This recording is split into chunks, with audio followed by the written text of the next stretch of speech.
Yo, what's up, guys? Two things real quick. First of all, I think I left my training journal at home, so I won't be logging, but I'm doing the same exact workout that I did on Monday, so check this out. Just follow along if you're following along. Other thing is, I don't feel like talking today. Go figure, right? So I'm gonna be listening to an audio book that my friend Marvin suggested. I don't know if you can see it there. It's on YouTube, called The Science of Being Great. So I'm gonna let you guys listen along with me while I listen to this and train. So enjoy this video. The Science of Being Great by Wallace D. Wattles. Chapter 1. Any person may become great. There is a principle of power in every person. By the intelligent use and direction of this principle, man can develop his own mental faculties.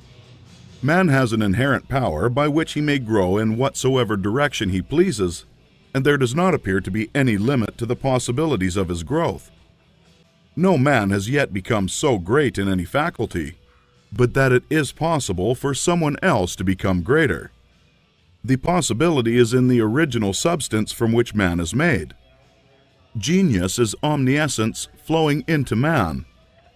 Genius is more than talent. Talent may merely be one faculty developed out of proportion to other faculties, but genius is the union of man and God in the acts of the soul. Great men are always greater than their deeds. They are in connection with a reserve of power that is without limit. We do not know where the boundary of the mental powers of man is. We do not even know if there is a boundary. The power of conscious growth is not given to the lower animals. It is man's alone and may be developed and increased by him.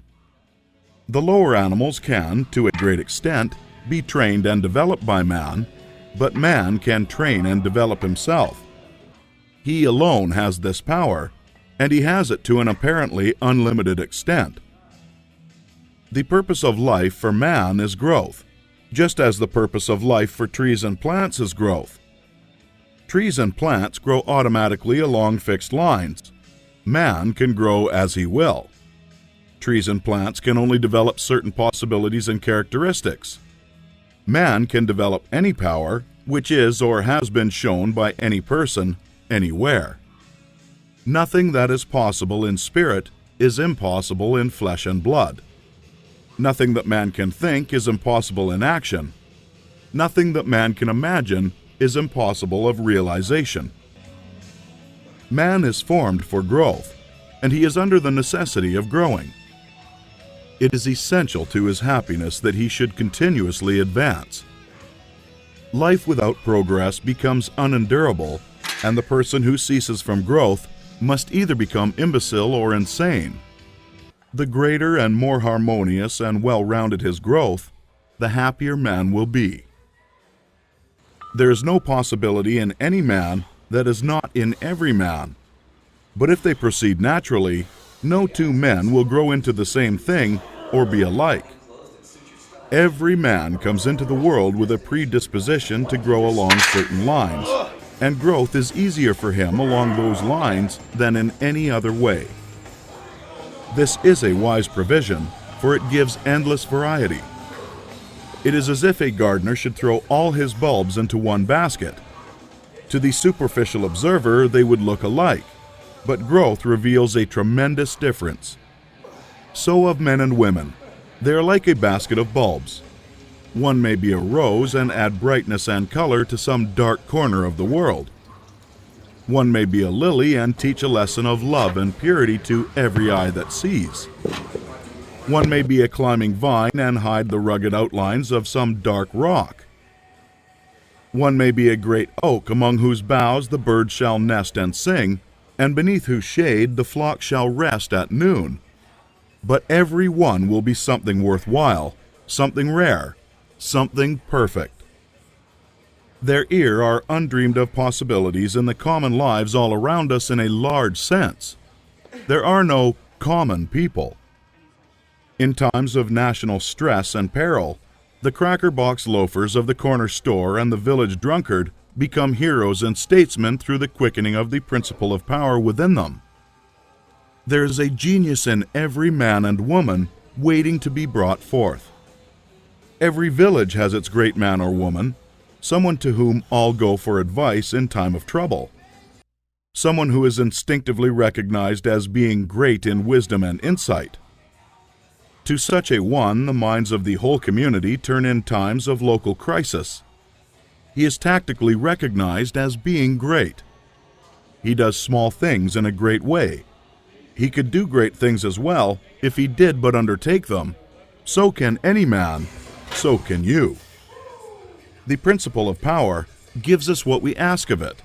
If we only undertake little things, it only gives us power for little things. But if we try to do great things in a great way, it gives us all the power there is. But beware of undertaking great things in a small way. Of that we will speak farther on. There are two mental attitudes a man may take. One makes him like a football. It has resilience and reacts strongly when force is applied to it, but it originates nothing. It never acts of itself. There is no power within it. Men of this type are controlled by circumstances and environment. Their destinies are decided by things external to themselves. The principle of power within them is never really active at all. They never speak or act from within. The other attitude makes man like a flowing spring. Power comes out of the center of him. He has within him a well of water springing up into everlasting life. He radiates force, heist felt by his environment. The principle of power in him is in constant action. He is self-active. He hath life in himself. No greater good can come to any man or woman than to become self-active. All the experiences of life are designed by Providence to force men and women into self-activity, to compel them to cease being creatures of circumstance and master their environment. In his lowest stage, man is the child of chance and circumstance and the slave of fear. His acts are all reactions resulting from the impingement upon him of forces in his environment. He acts only as he is acted upon. He originates nothing. But the lowest savage has within him a principle of power sufficient to master all that he fears. And if he learns this and becomes self-active, he becomes as one of the gods.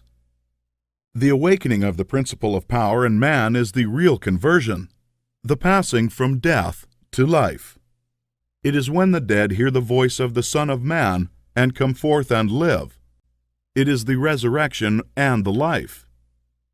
When it is awakened, man becomes a son of the highest, and all power is given to him in heaven and on earth. Nothing was ever in any man that is not in you.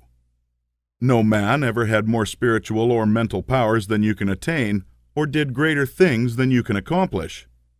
You can become what you want to be.